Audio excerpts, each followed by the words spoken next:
अस्सलाम वालेकुम रहमतुल्लाह।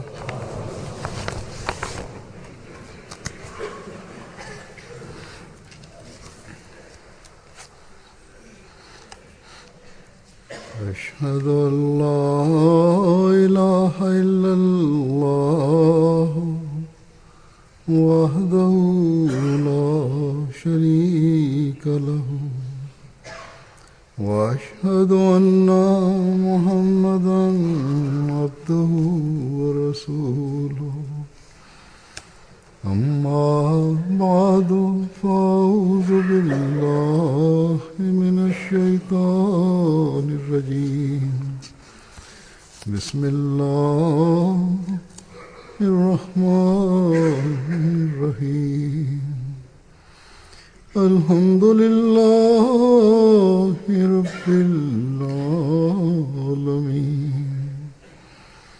الرحمن الرحيم مالك يوم الدين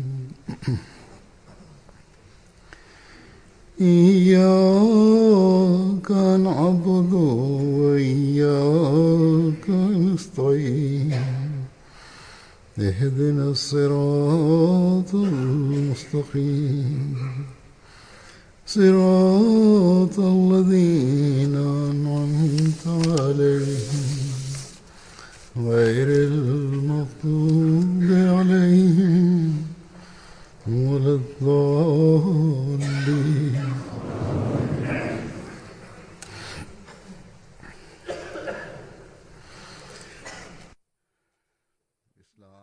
Euzubillahimineşşeytanirracim. Bismillahirrahmanirrahim.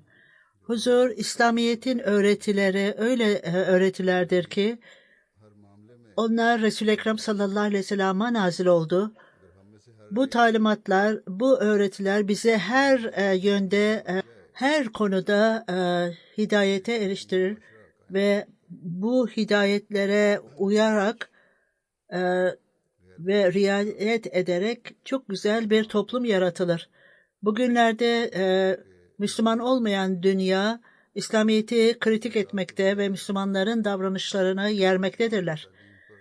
Bu yergiler yerine eğer onlar İslamiyet'in talimatlarına gerçekten uysalar, onlar Müslümanlara güzel talimatlar, güzel davranışlar verecek.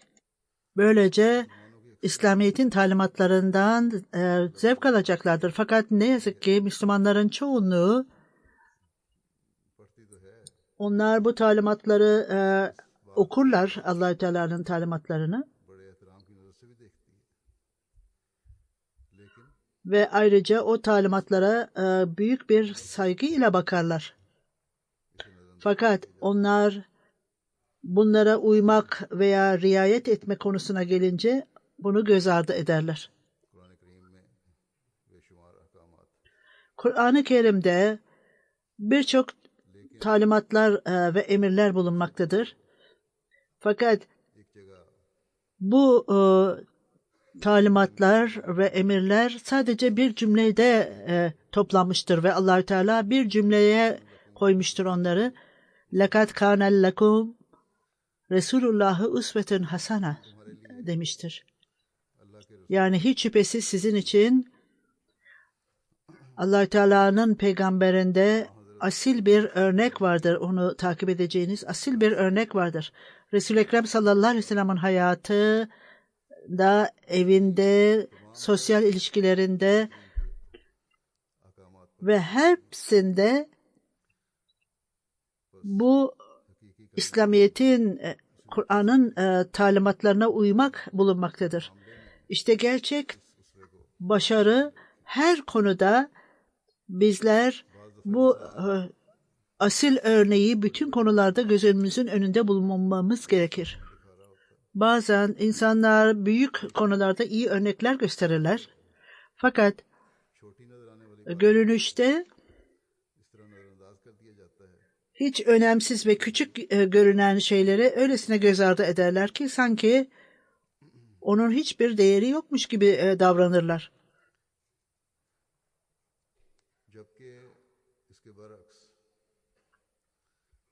Esas itibariyle buna karşı Resul-i Ekrem sallallahu aleyhi ve sellem dikkatleri bu noktaya çekmiş ve ifadesinde yine kişisel örneğiyle dikkatleri çekmiştir. Eğer hayatlarımızı barış içinde, huzur içerisinde geçirmek istiyorsak ve Allah Teala'nın nimetlerine ulaşmak istiyorsak, o zaman bizler bu güzel ahlakları edinmemiz ve hayatımızın bir parçası haline getirmemiz gerekir ki bu bizim Efendimiz Resul-i Ekrem sallallahu aleyhi ve sellem'de bulunmaktadır. O her meselede bunları bizlere göstermiş ve bizlere yol göstermiştir. Bu çağda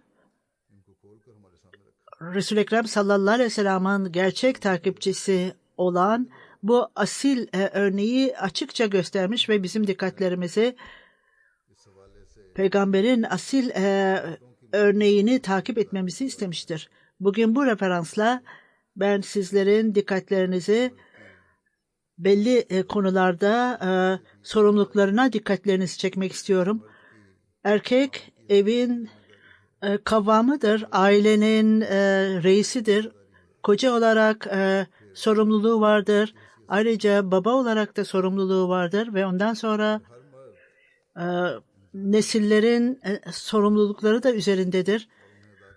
Çocuklarla ilişkilerde bütün insanlar kendi sorumluluklarını anlar ve yerine getirirlerse tam olarak, işte bu şeyler toplumda geniş ölçüde barış ve huzuru yaratmakta ve ayrıca dostluk ve kardeşlik de yaratılacaktır ki bunlar çocukların tam olarak eğitilmesini de sağlayacak ve ayrıca insan haklarının yerleştirilmesi, sağlanmasına da yol açacaktır. Aile hayatında huzurun sağlanması da yine bu yollarla sağlanacaktır. Bazı ailelerde birçok problemler vardır. Benim bilgime gelmiştir, benim dikkatime gelmiştir. Erkek kendisini ailenin kavvamı, ailenin reisi olarak düşünür ve ben her şeyden üstünüm ve bütün saygılar bana aittir. Kadına saygı verilmek veya çocukların eğitimine hiç dikkat etmez. Sadece isim olarak o otorite sahibidir. Pakistan'dan ve Hindistan'dan hanımların kocalarıyla ilgili şikayetleri vardır. Kocalar öylesine hanımlarını döverler ki bütün vücutları dayak izleriyle doludur ve yüzleri de şişmektedir. Bazen bu Batı ülkelerinde yaşayanlar da aynı çeşit davranışlarda bulunurlar ve çocuklar üzerinde, kızlar ve erkek çocuklar üzerinde adaletsizlikler vardır ve onlara muamele öylesine aşırılığa gider ki Mesih Aleyhisselatü Vesselam'a inandıktan sonra bu inanma söz konusu olmasına rağmen aynen hiç dinle ilgili olarak, İslam'la ilgili olarak hiç bilgileri olmayan Müslümanlar gibi yaşamaktadırlar. Onlar hanımlarına ve çocuklarına cahil insanlar gibi muamele ederler. Böyle olunca kendi şartlarını değiştireceklerine söz verdiklerinde, hala eski davranışlarına devam etmelerinde o zaman vaat edilen Mesih Aleyhisselatü Vesselam'ın biadına girmenin hiçbir faydası yoktur. Bu kendi eski alışkanlıklarına devam ederlerse biat etmelerinin hiçbir faydası, hiçbir yararı yoktur.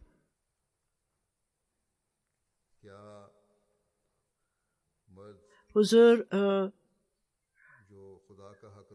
erkek Allah-u Teala'ya olan sorumluluğunu ve haklarını yerine getiren bir kişi, uygulama olarak birçok sorumlulukları omuzlarında olan kişi bu sorumlulukları yerine getirmekte midir? Eğer onlar sorumluluklarını yerine getiriyorlarsa evlerinde adaletsizliklerin olması mümkün olmamalıdır. Resul-i Ekrem sallallahu aleyhi ve sellem ilk önce ve en önemli olarak तौहीद के क़याम की अहमियत अपने लिए ailenin başı olması nedeniyle o daima Allah Teala'nın vahdaniyetinin statüsünü vurgulamış ve her çocuğun bunu sabırla ve sevgiyle yaptırmıştır. Yoksa zorla değil. Resul-i Ekrem sallallahu aleyhi ve sellem kendi ailesinin başıydı ve insanları ıslah etmek, reform etmek için ve milleti ve toplumu ıslah etmek için bütün sorumlulukları omuzlarında olmasına rağmen o kendi aile üyelerine haklarını sevgi ve saygıyla vermiş ve kendi sorumluluklarını yerine getirmiştir. Ailenin başkanı olarak bütün hakları yerine getirmiştir ve bu sorumlulukları yerine getirmiş ve ilk önce onların sorumluluklarının farkına varmalarını sağlamak ve onların sorumluluklarının Allah Teala'ya ibadet etmek olduğunu onlara öğretmiştir. Hazreti Ayşe radıyallahu anha nafile namazları için kalktığında sabah namazından önce bütün aileyi yüzlerine su serperek kaldırır ve onlara da kalkar ibadet ederlerdi ve onların Allah Teala'ya olan haklarını yerine getirmelerini sağlardı. Sonra kendi ailesine olan sorumluluklarını nasıl yerine getirirdi? वो काम जो बीवियों के करने वाले थे Hanımlarının yaptığı चुनाचे işlere kendisi de yardım eder ve onlarla beraber çalışırdı.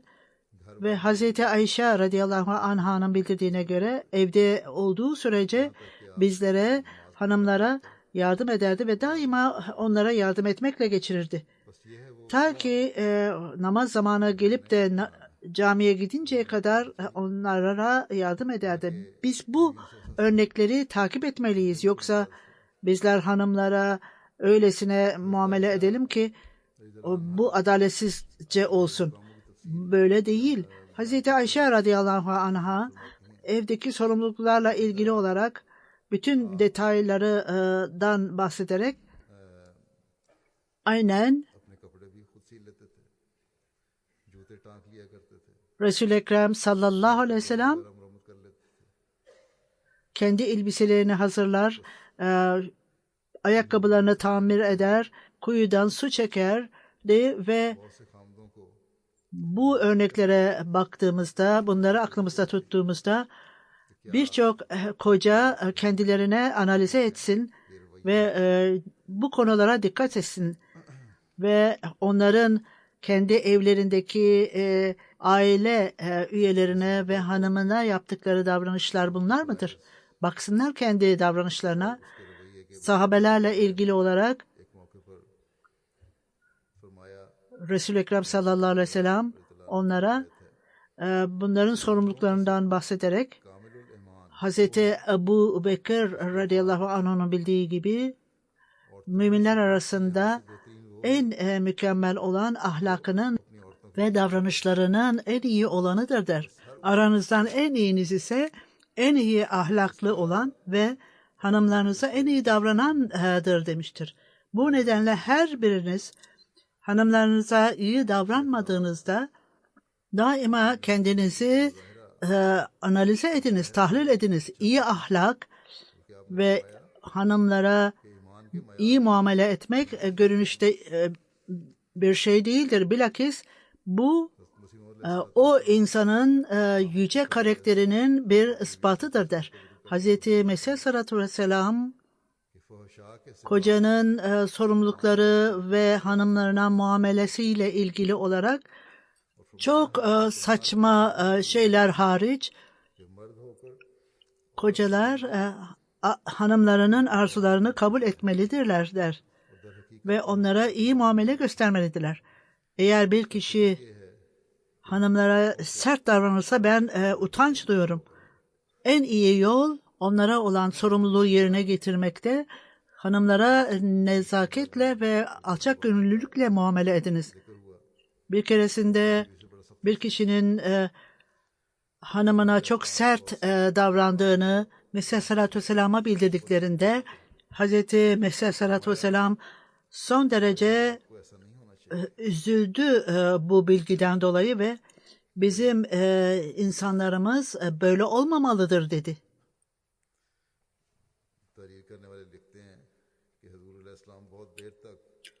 Bunu yazan kişi vaat edilen Mesih Aleyhisselatü Vesselam devamlı olarak bu konuyla ilgili olarak ailelere iyi davranınız, aile hayatıyla ilgili olarak devamlı olarak konuştu. Ve benim durumum öyleydi ki bir gün hanımıma yüksek sesle konuştum. O yüksek seste bir hoşnutsuzluk vardı. Ona yüksek sesle konuştu ve benim kalbimde bir üzüntü, acı duydum ve aynı zamanda hiçbir kelime üzücü bir kelime değildi benim kullandığım.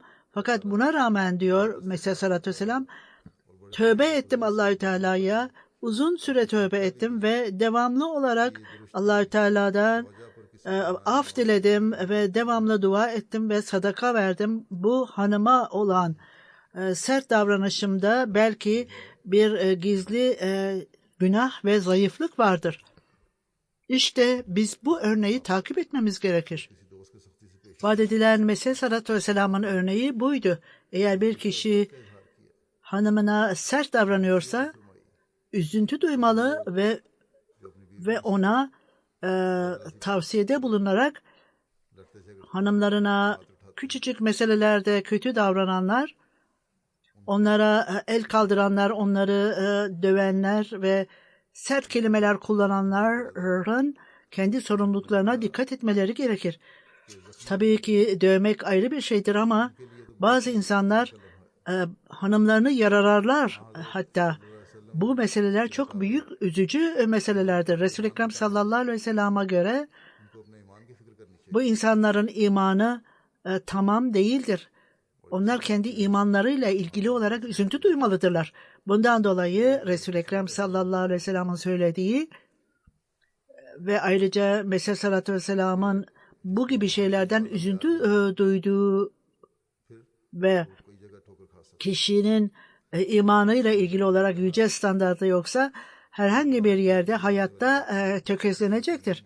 Yine söylediğim gibi belki bunlar küçük olarak görünebilir, küçük olarak düşünülebilir ama küçük değildir. Bu ülkelerde konular polise aksar ve cemaatin adı kötüye gider. Hem bu dünyada ceza alırlar hem de Allah Teala'nın hoşnutsuzluğunu kazanırlar. Bazı insanlar hanımında şöyle zayıflıklar olduğunu söylerler. Bu nedenle çok sert olmamız gerekir derler. O an erkek de kendisini analize etmelidir, tahlil etmelidir. O erkekler dinin standartlarına ve gereklerine ulaşmakta mıdırlar? Buna bakmalıdırlar.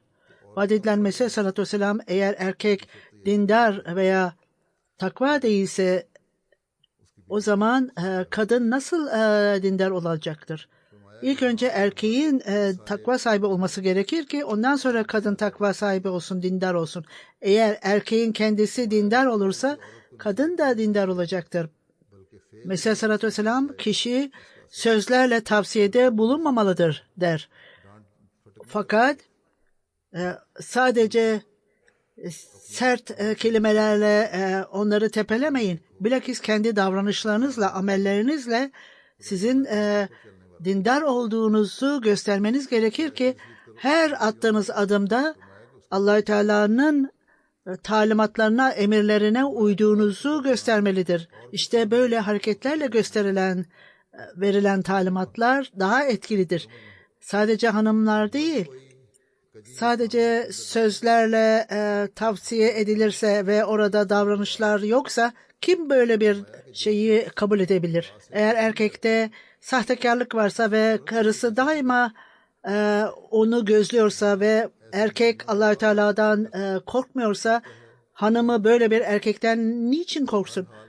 ne bir mollanın tavsiyesi veya ne de kocanın tavsiyesi hiçbir şekilde etkilemeyecektir onu. Her durumda davranışlar etkilidir. Eğer koca gecenin yarısında kalkar ve ağlayarak Allah-u Teala'nın önünde dua ederse, birkaç gün içerisinde de hanım onun bu asil davranışından etkilenecektir ve hanımlarda iyi şeylerden etkilenme niteliği vardır. Onlar için herhangi bir okul veya bir müesseseye gerek yoktur onların hayatlarını, hanımların hayatlarını değiştirmek için. Kocanın iyi bir davranışı faydalı olacaktır. Eğer onlar kendilerini düzeltirlerse ve iyi örnek ortaya koyarlarsa erkekler, kadınlar da otomatik olarak bundan etkilenecektir. Allah-u Teala hanımlarla erkekleri bir şahıs olarak düşünür ve kadınların erkeklerin hatalarını ele alarak onlara fırsat vermelerinin, hanımlara fırsat vermelerinin, şu kötü şeyleri yapıyor demeleri, sen şu işleri, şu kötülükleri yapıyorsun demeleri ne fırsat verilmemelidir. Kendi davranışlarında öyle emin olmalıdırlar ki dindarlıkta hanımları onların zayıflıklarını hiç bulamamalıdırlar ki işte o zaman dinin gereklerini ancak o zaman anlarlar. Kocanın hatasını arayacaklarında çok dindar olmasa bile o zaman dindar olan koca ile ilgili olarak dini meselelere eğilim gösterecektir bu hanımlar. Yine burada söylediğim gibi bazen hanımlar daha dindardır ve daha takva sahibidir ve bizim kocalarımız dine yakınlık göstermemektedirler diye şikayet etmektedirler. Bir tarafta beklentiler budur. Vaat edilen Mesih sallallahu aleyhi ve sellem böyle biat eden insanlardan beklediği budur. Diğer tarafta öyle erkekler vardır ki yine söylediğim gibi diyor huzur. Onlar hanımların tarafından şikayet gelmiştir bana. Onlar namazlarında gevşeklik göstermektedirler ve cemaatle namaz kılmamaktadırlar. Hatta evde bile namaz kılmamaktadırlar. Onların bilgileri, dini bilgileri de çok zayıftır ve ayrıca cemaate katkıları yoktur. Televizyonda kötü programları seyretmektedirler ve onlar çocukların eğitimine dikkat etmemektedirler. Eğer ailenin başı olmak istiyorlarsa o zaman sanki babaymış gibi davranarak çocuklara, kadınlara bağırırlar ve birçok ailelerde durum böyledir. Hanımlar iyi ahlakları ve iyi davranışları kocalarına öğretmektedirler ve böylece çocuklar yanlışa gitmesinler. Böyle ailelerde çocuklar terbiye eksikliğinden genel olarak babanın çocuklara olan terbiyelerine dikkat etmemelerinden ve gereksiz olarak sert davranmalarından dolayı bazen çocuklar bana gelirler ve babamız bize ve annemize iyi davranmamaktadırlar diye şikayet etmektedirler. Eğer ailelerinizi barış içinde ve huzurlu yapmak ve gelecek nesillerinizi eğitimlerine dikkat etmek ve dine bağlı olmalarını istiyorsanız erkek kendi ahlaki durumuna dikkat etmelidir. Hz. Mesih sallallahu aleyhi ve sellem erkeklere daha da tavsiyede bulunarak şöyle der: erkek esas olarak evinin imamıdır. Eğer orada kötü etki yaratırsa o zaman ailesinde öylesine kötü etki yaratacaktır ki bu kötü davranışlardan dolayı ve ondan sonra o nesilden nesile gidecektir. O erkek daima fiziki kabiliyetlerini uygun yerde ve uygun zamanda kullanmalıdır der. Örneğin erkeklerde kızgınlık niteliği vardır. Eğer bu kızgınlık orta yolun üzerine çıkarsa deliliğe kadar gider. Ve bazen insan yaratılışında bu sınırları aştığında o zaman bu deliliğe dönüşür, çılgınlığa dönüşür. O böyle bir kızgınlıkla deliliğin çok az farkı vardır der. Kişi çok kızgın yaratılışlı ise o doğru dürüst hikmetle konuşamaz. Ve hatta bir muhalefetinizle konuşuyorsanız bile kızgınlığınız size hakim olmasın ve konuşmanızda sert konuşmayınız. Kişi bu insanlara bile, mümin olmayanlara bile sert konuşmayınız. İşte bu standartları evde yerleştirmeniz gerekir ki hanımlara ve çocuklara olan davranışlarınızda kızgınlık göstermeyiniz. Hatta muhaliflerinizde bile sert davranmamanız gerekir ve bu hikmete karşı olmamalıdır. Mümin olmayan bir kişiyle konuşmayı reddetmenin yerine mümin hiçbir şekilde sert bir kelime veya pis kelimeyi mümin kullanmamalıdır. Yine daha önce de söylediğim gibi Hindistan'da ve Pakistan'da kocalarının haksızlığıyla ilgili olarak hanımlar bana yazmaktadırlar. Kadiyan'da, Ravvah'da, Nazaret-i İslah İrşad, bu yardımcı departmanlar oradadır ve ona dikkat etmelidirler. Terbiyet programlarına özellikle dikkat ediniz. Tebliğ yapmaktasınız. Ayrıca onlar dini meseleleri öğrenmektedirler. Fakat eğer evlerde huzursuzluk varsa o zaman bu durumda tebliğin hiçbir faydası yoktur. Hanımın psikolojisi, kocaya nasıl bakmaktadırlar? Bununla ilgili olarak Hz. Mesih Aleyhisselatü Vesselam bütün kocanın yaptığı şeylerde daima hanım onun iyi veya kötü tarafına bakmaktadır ve benim kocamda öylesine iyi nitelikler vardır ki eli açıklık, takva, sabır ve hanımlar bütün bunlara dikkat ederler. Çünkü bunlar başka birisi tarafından takip edilemez. Çünkü hanım her zaman, her gün evde kocasını takip eder. Evlerde hanımlara hırsız denilir. Çünkü onlar iyi ahlakı evde bu şekilde alırlar ve zaman içerisinde bütün iyi nitelikleri kendisinde edinir ve bir kişi İslamiyet'i bırakarak Hristiyan olmuştu ve hanımı da Hristiyan olmuştu. İlk önce alkol almaya başladılar. O tesettürü bıraktı. Ondan sonra erkekler ve kadınlarla beraber oldular. Bir müddet sonra erkek tekrar İslamiyet'e döndü. Ben hata yaptım diye fark etti ve İslamiyet'e döndü. O zaman hanımına da şimdi benimle beraber sen de Müslüman ol dedi. Kadın şimdi Müslüman olmam çok zor dedi. Bu alışkanlıklar, içki içmek ve özgürlük, şimdi bütün bunları bırakamam dedi.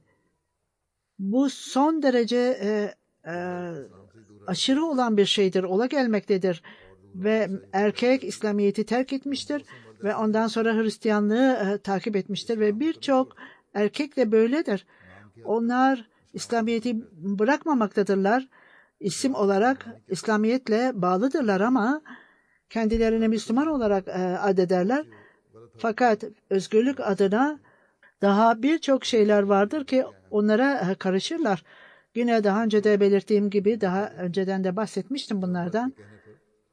Onlara bakarak kocanın acelesinden özgürlük adına kadın da aynı şekle girmiştir. Bir müddet sonra erkek yine fark etmiş, kadın o öylesine özgür olmuştur ki çok ileriye gitmiştir, elden çıkmıştır artık ve onlar onu bu özgürlükten geri getirmek istemişlerdir. O zaman kavga ve dövme vardır ve bütün bunlar toplumda ola gelmektedir. Yine söylediğim gibi bu ülkelerde polis derhal hemen içeriye gelir, olaylara el koyar. Kadınların haklarına ve çocukların haklarına bakan departmanlar da hemen gelirler ve aileler bozulur, çocuklar mahvolur. Bütün bunlar olmadan önce, ailenizi tahrip etmeden ve çocukları tahrip etmeden önce böyle erkekler, baba veya koca sorumluluklarını hatırlamalıdırlar. Hem aileye hem de dine olan sorumlulukları onların omuzlarındadır. İslam onlara sorumluluk vermektedir ve bunun farkına varmalıdırlar bu sorumlulukların. Hanımlara muamele ile ilgili olarak vaat edilen Mesih Aleyhisselatü Vesselam bir keresinde belirttiği gibi İslam kadınların haklarını koruduğu gibi hiçbir din korumamıştır. Kısaca Allahü Teala وَلَهُنَّ مِثْلَ الَّذِي عَلَيْهِنَّ diye buyurmuştur. Yani erkeklerin kadınlar üzerinde hakları olduğu gibi kadınların da erkekler üzerinde hakları vardır. Hanımların da erkekler üzerinde hakları vardır. Bazı insanlarla ilgili olarak bu zavallı kadınlar sadece ayakkabı gibi düşünülürler ve onlara yapılan muameleler öylesine kötüdür ki, onlara yapılan muameleler ve hizmetler öylesine kötüdür ki öyle kötü kelimeler kullanılır ve onlara öylesine sert davranılır ki sanki canlı canlı onlar mezara sokulmuş gibidirler. Hatta bazıları tesettürle ilgili olarak çok serttirler. Bu çeşit sıkılık olmamalıdır. İslam son derece medeni bir dindir ve hanımlar da orta yolu tutmalıdırlar. Tesettür adına sınırları aşarak özgür olmamalıdırlar. Bazen bazı hanımlar çok özgür olurlar. Tesettür sadece isimde kalır. Bu da yanlıştır. Hanımlar başlarını ve bedenlerini kapatmayı unutmamalıdırlar. Bu izzet ve tevazunun şartları yerine getirilmelidir. Bu Allah Teala'nın talimatıdır ve bu takip edilmelidir. Koca ile hanım arasındaki ilişki ne olmalıdır? Bunun standardı ne olmalıdır? Bununla ilgili olarak Hz. Mesih Aleyhisselatü Vesselam, karı ile koca arasındaki ilişkiler aynen bir arkadaş gibi olmalıdır. Bu ilişkiler iyi arkadaşlar gibi olmalıdır. Ahlakların iyi olanların ilk şahit olacakları şey hanımdır. Eğer hanımların ilişkisi iyi değilse nasıl olur da insanlar Allah-u Teala ile iyi ilişkilerde olabilirler? Bu eğer kendi ailelerinde iyi değillerse Allah-u Teala ile iyi ilişki kuramazlar. Resul-i Ekrem sallallahu aleyhi ve sellem hayrukum la ehlihi, aranızdan en iyiniz kendi ailesine ve hanımına iyi davranandır demiştir. İşte bunlar, bu standartların her koca ve erkeğin takip etmesi gereken standartlardır. Erkeğin sorumluluğu baba olarak onun değerinin çok iyi anlaşılması gerekir. Yoksa terbiye sadece annenin işidir diye düşünmemek gerekir. Hiç şüphesiz belli bir yaşa kadar çocuk annenin yanında ömrünü geçirir ve terbiyet, anne tarafından çocuğa verilen terbiyenin çok büyük önemi vardır çocuğun terbiyesi konusunda. Fakat bunun anlamı baba tamamen bu sorumluluktan uzaktır diye düşünmemek gerekir. Çocukların terbiyesinde anne ve baba çok önemli rol oynar. Özellikle erkek çocuklar 7-8 yaşına geldiklerinde babalarının dikkatlerine ihtiyaçları vardır ve özellikle bu Batı toplumlarında daha fazla çocukların aşırılığa, dinden uzaklaşmaları imkanı vardır. Aynı şey kadınlarla da ilgilidir. Erkek baba iyi örnek göstermelidir ve onlarda iyi örnekleri yerleştirmeleri gerekir. Babalar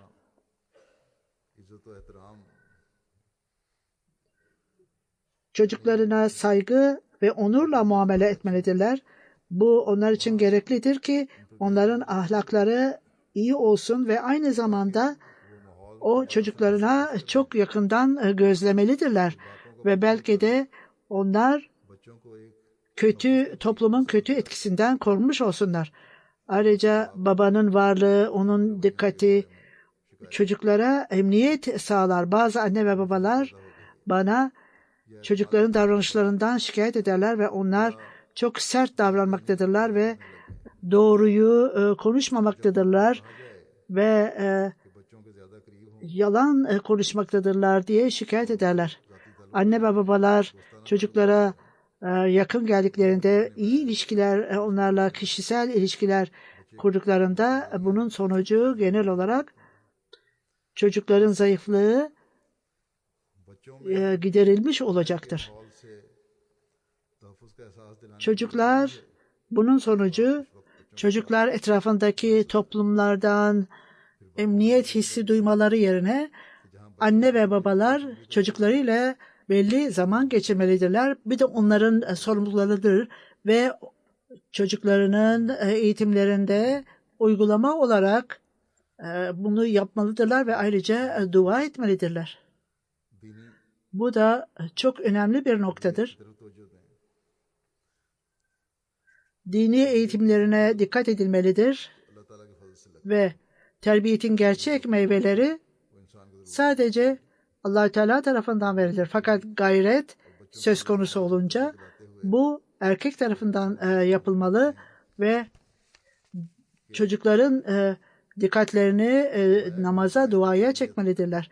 Vaat edilen Mesih Aleyhisselatü Vesselam terbiyet ve yol göstermek, gerçek terbiyet esas olarak Allah-u Teala'nın yerine getirmesidir. Gerçek terbiye Allah-u Teala'nın işidir ve bu devamlı olarak sert olmak ve sıkı olmakla onları kritik etmek ve küçücük şeylerden onları durdurmak sanki biz onları doğru yola getirecekmişiz veya hidayet verecekmişiz gibi bu esas olarak Allah-u Teala'ya şirk koşmaktır.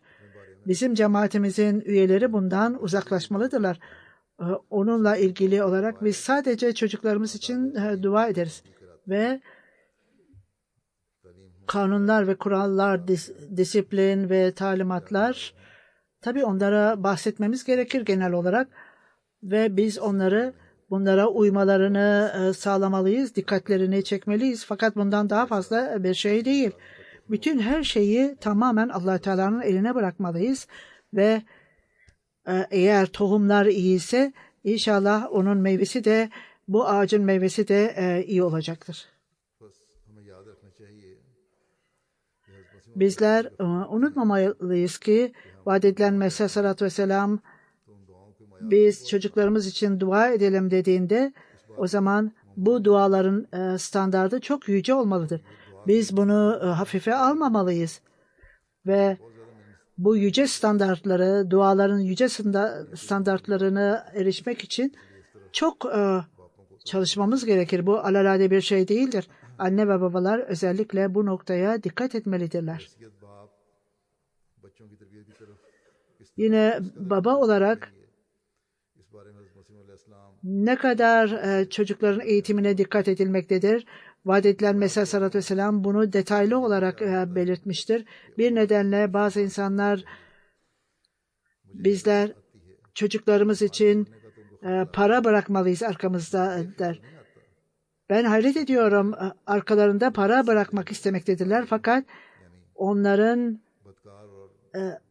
nesillerinin kötü olmamaları veya kötü karakterli olmamaları ve iyi karakterli olmaları düşüncesi akıllarından geçmemektedirler. Hiçbir zaman bunlara dikkat etmemektedirler. Bazen böyle insanlar zenginlikleri yığarlar çocukları için.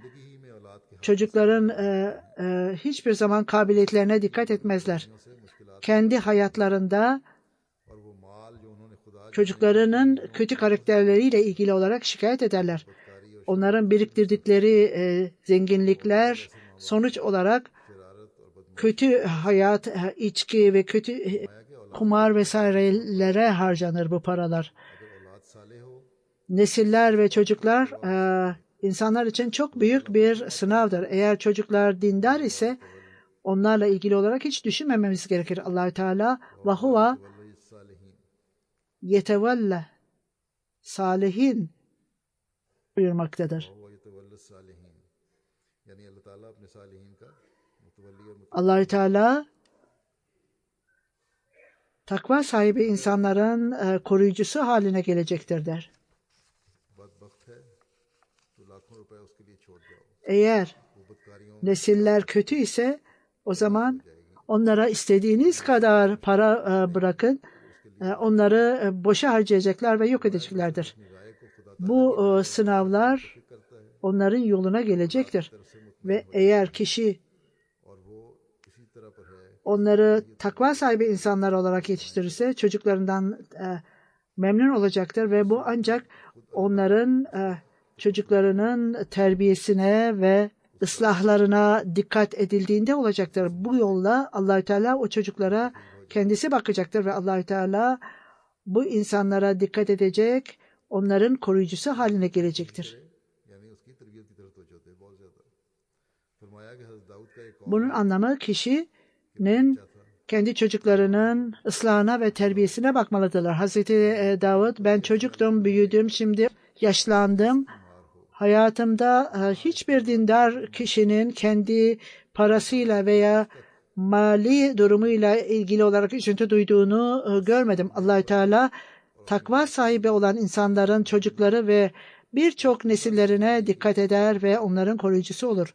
Kendiniz takva sahibi olun ve arkanızda örnek olan takva sahibi çocuklar bırakınız. Aynı şekilde çocukların haklarını yerine getirmek için siz kendi hayatınızı buna göre yönlendirin. İslamiyet'in size verdiği talimatlara uyarak bunu gerçekleştirin.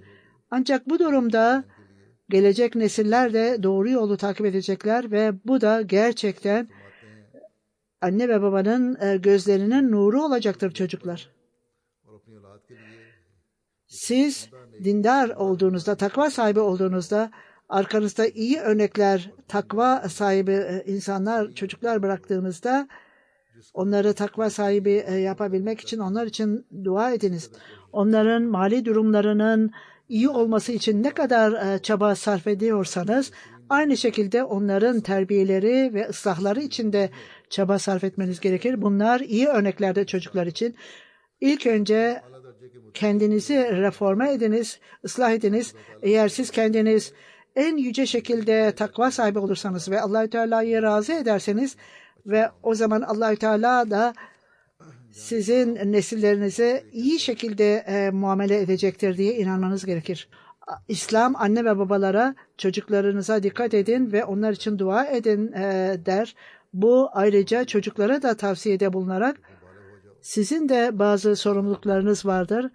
Sizler olgunluk çağına geldiğinizde, büyüdüğünüzde anne ve babaların da hakları vardır sizin üzerinizde ve bu hakları yerine getirmeniz gerekir. Bu ilişkiler beraberce bir araya geldiğinde o zaman siz huzur dolu bir toplum yaratacaksınız. Anne ve babaların haklarını yerine getirmek ne kadar büyük önem taşımaktadır. Bunun ışığında Müslümanlar, Müslüman erkekler olgunluk çağına geldiklerinde o nasıl anne ve babanın haklarını yerine getirmelidir? Resul-i Ekrem sallallahu aleyhi ve sellem bir nedenle bunu açıklamış ve Abdullah bin Ömer'in bildirdiğine göre bir şahıs Resul-i Ekrem sallallahu aleyhi ve sellem'e gelmiş ve Resul-i Ekrem sallallahu aleyhi ve sellem'e ben cihada gitmek istiyorum demişti. Resul-i Ekrem sallallahu aleyhi ve sellem anne ve babanız hayatta mı dedi. Evet hayattalar. Resul-i Ekrem sallallahu aleyhi ve sellem anne ve babanıza iyi bakın ve onlara hizmet edin. İşte bu sizin cihatınızdır. Anne ve babalara olan hizmeti bu ifadeden insan anlayabilir. Sevgiyi ve saygıyı yaratmak için babanın arkadaşlarına sevgi ve saygı gösterin der Resul-i Ekrem sallallahu aleyhi ve sellem. Bir nedenle bir kişinin iyiliği babasının vefatından sonra babasının arkadaşlarına çok iyi davranması gerekir.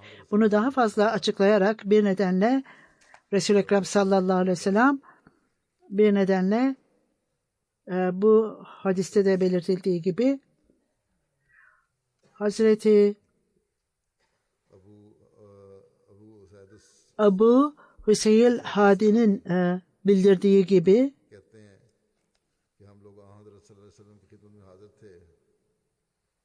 bizler Resul-i Ekrem sallallahu aleyhi ve sellem'in yanındaydık.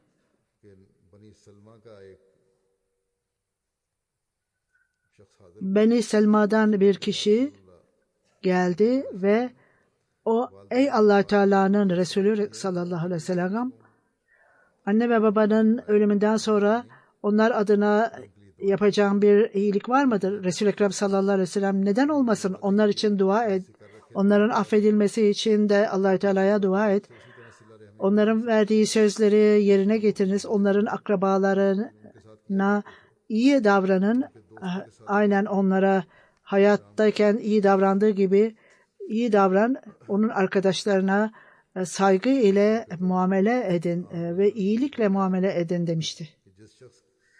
Yine bir nedenle Resul-i Ekrem sallallahu aleyhi ve sellem kim kendi hayatının uzun olmasını, ömrünün uzun olmasını ve rızkının bol olmasını isterse o kendi anne ve babasına en iyi şekilde bakmalıdır.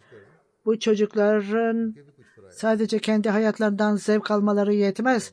Onlar olgunluk çağına geldiklerinde belli sorumlulukları vardır ve bu sorumluluklar anne ve babaya karşıdır ki onların yerine getirilmesi gerekir. Evlilikten sonra özellikle bu sorumluluklara daha fazla dikkat edilmesi gerekir. Eğer kişi iyilikle kendi bu sorumluluklarını hanımına ve anne ve babaların ihtiyaçlarını da yerine getiriyorsa ve ayrıca hanıma iyi şekilde kayınvalidenin ve kayınpederin önemlerin nedir diye anlatırsa ve ayrı şekilde kendisi de bu noktaları biliyorsa bu ailede çok iyi bir atmosfer yaratıyor demektir. Bazen dini farklılıklardan dolayı baba ve çocuklar arasında farklılıklar vardır. Onlar bazen yeni İslamiyet'e girenler bu soruları sormaktadırlar. Çocuklar anne ve babalarına iyi şekilde hizmet etmelidirler ve devam etmelidirler. Batala'ya yolculukta bir keresinde vaat edilen Mesih sallallahu aleyhi ve sellem Şeyh Abdurrahman sahip babasıyla ilgili olarak bir soru soruyordu ve ondan sonra Mesih sallallahu aleyhi ve sellem ona tavsiyede bulunarak onlar için dua edin demişti. O Ahmedi değil, Müslüman bile değildi. Her şekilde anne ve babalarınıza iyi davranın ve onlara iyi ahlakı gösterin ki İslamiyet'in güzelliğini bilsinler. İyi ahlak, iyi örnek öyle güzel şeydir ki hiçbir mucize bununla yarışamaz. İyi dinin standardı budur. Bunun sonucu olarak kişi iyi ahlaka kavuşacaktır. Ve böylece belirgin bir şahıs haline gelecektir. Belki Allah Teala İslamiyet'in sevgisini sizin güzel örneğiniz vasıtasıyla onlara verecektir. İslam anne ve babanıza iyi davranmanızı durdurmaz. İslam'a karşı gelmemek şartıyla anne ve babanıza hizmet edin, onlara itaat edin. Tebliğde de lisan yumuşak ve nazik olmalıdır ve iyi ahlak gösterilmelidir. Başka bir olayda yine çok detaylı olarak vaat edilen Mesih sallallahu aleyhi ve sellem tarafından cevap verilmiştir. Eğer baba Müslüman ise bir kişi sormuştu. Anne ve babaya hizmetle ilgili olarak emir vermiştir. Fakat benim durumumda sizin cemaatinizine girmekle bana karşı geldiler ve hatta beni görmek bile istememektedirler. Ben biata vaat edilen Mesih sallallahu aleyhi ve sellem biatına geldiğimde Bize mektup bile yazma, seni görmek bile istemiyoruz dediler. Böyle olunca benim bu sorumluluğu, anne ve babama hizmet etme sorumluluğumu nasıl yerine getirebilirim? Onlar benim yüzümü bile görmek istemiyorlar ve benimle ilişki kurmak istemiyorlar. Ben onlara nasıl hizmet edebilirim? Vaat edilen Mesih Aleyhisselatü Vesselam, Kur'an-ı Kerim'de anne ve babaya itaat etmek ve onlara hizmet etmek gerekir dediği gibi Allah-u Teala ayrıca Rabbukum a'lemu bima fi nufusikum in tekuna salihina fe inne kana lillahu gafura. Allah-u Teala çok iyi bilmektedir kalbinizde ne varsa. Eğer siz takva sahibi iseniz Allah-u Teala'ya iyilenleri affedecektir. Resul-i Ekrem sallallahu aleyhi ve sellem'in sahabeleri bu problemlerle yüz yüze gelmişlerdi. Dini problemler nedeniyle zorluklar bulunmaktaydı ve siz onlara ne zaman fırsat olursa onlara hizmet edin. Bu fırsatı kaçırmayın. İyi niyetinizden dolayı mükafat görürsünüz. Allah-u Teala'nın rızası için anne ve babanıza nazik davranırsanız bu iyidir. Onların iyiliklerine bakınız ve onlar için de ayrıca dua ediniz ki bu mesele daha yeni yeryüzüne çıkmış bir olay değildir. Hazreti İbrahim'in de aynı durumu vardır. Allah Teala'nın hakkı öncelik taşımaktadır ve mümkün olduğu kadar sorumluluklarınızı, anne ve babanıza olan sorumluluklarınızı yerine getiriniz ve onlar için dua ediniz ve sizin niyetlerinizin daima doğru olmasıdır. Bugün bile bu soru sorulmaktadır. Anne ve babalara olan sorumluluklarımızı nasıl yerine getirelim? Şimdiye kadar verilen bu cevaplar bu insanlara yeterli olmalıdır. İnsanların, erkeklerin değişik nedenlerle sorumlulukları vardır ve bütün bu sorumlulukları her durumda, her pozisyonda yerine getirmelidirler. Onların evleri öyle örnek olmalıdırlar ki sevgi, saygı ile orada evlerde yaratılan atmosfer, baba olarak, oğul olarak, koca olarak onların tamamen bu sorumlulukları anlamaları gerekir. Ve farklı farklı durumları vardır erkeklerin. Ben burada belirttiğim gibi ailede temel varlık ve ailenin varlığında toplumdaki barış böylece sağlanacaktır ve bu varlık ve birlik beraber bulunursa güzellik yaratılacaktır aile hayatında. Allah-u Teala bunları hepimize yapmamızı nasip etsin. Amin.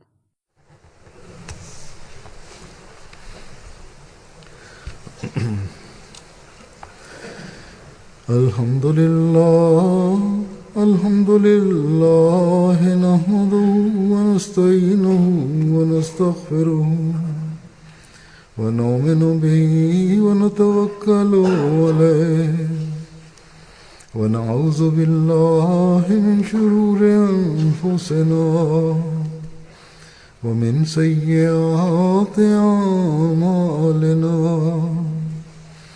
من يهده الله فلا مضل له ومن يضلل فلا هادي له ونشهد أن لا إله إلا الله ونشهد أن محمدا عبده ورسوله عباد الله رحمكم الله إن الله يأمر بالعدل والإحسان وإيتاء ذي القربى